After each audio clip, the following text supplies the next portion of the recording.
They're a little more serious now. Well, they're more serious now because our weapons are bigger and because we know about them. You know, I mean, right. You're right, but it's not like there's any more going on now than there ever was going on. However, because we're in this huge feedback loop, we can see it, and because there was a time when Emperor Justinian put down a tax revolt in Constantinople, and his imperial troops murdered in the sports arena in Constantinople 35,000 people in one day. Now, here's the thing to think about. Every one of these people had to be killed by either bludgeoning or by a knife.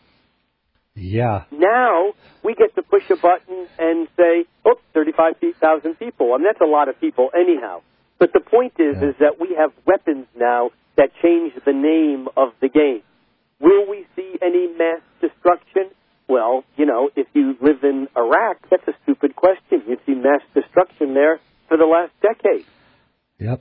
But in this country, maybe. I think that the illusion that we are protected from what's going on is something that might fall away. Does it mean that... I think so. Excuse me? I think that's happening. I think that's happening already, and I think even if we... I have a friend, actually someone you may know, Carlos Warder, who's written many books on spirituality, and Carlos and I were talking about this, and he said, well, I think that a total economic collapse, he said, I'm humored that in America, in the United States, everyone is so fearful of that. But I grew up in a country where that happened every few years. Now, he grew up in Argentina. Yep. And here's a country where one day you were wealthy and a landowner, and the next day you were working with your neighbors trying to figure out how you were going to get bread on your table.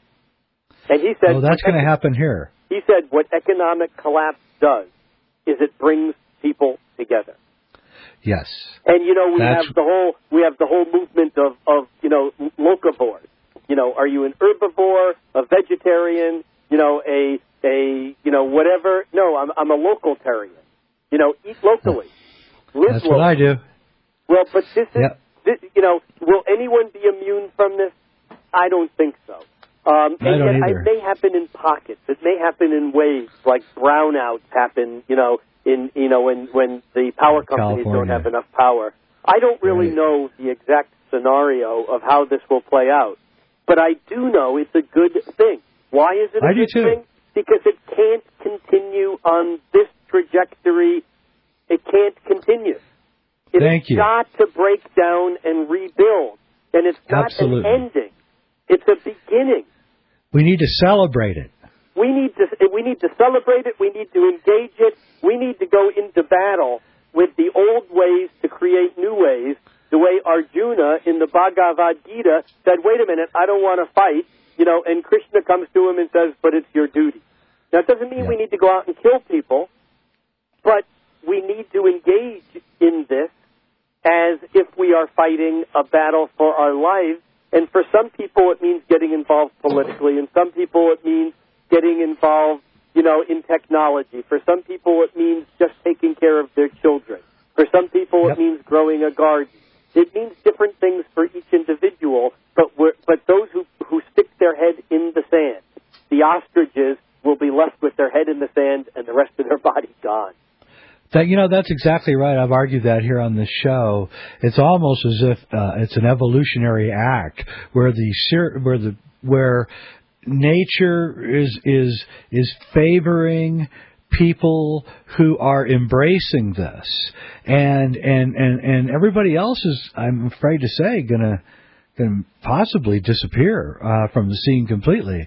And we need to create our own scenes. I think of Ram Dass saying, quoting the old Arab proverb, it's trust in God and tie your camel. Exactly. Do what you need to do to survive, but don't become the doom gloom, it's all over, and give up and roll over and play.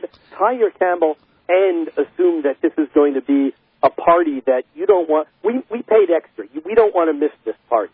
We do not want to miss this party.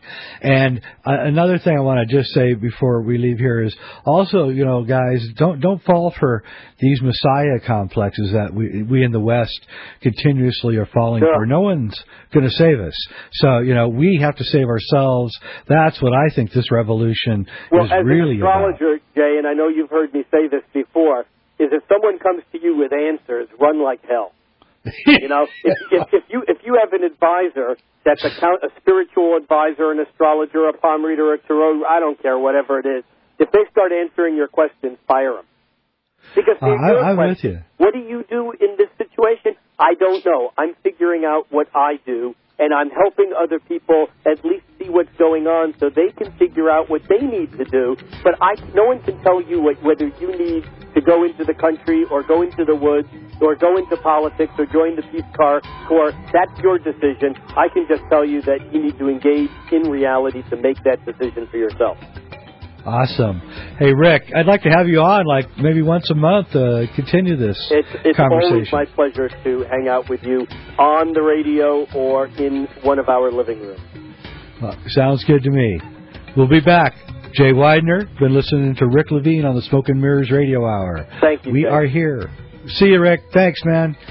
We are here all the time, Monday through Friday. Listen to us, 6 to 7 Pacific. And I'll see you tomorrow night, 23 hours from now.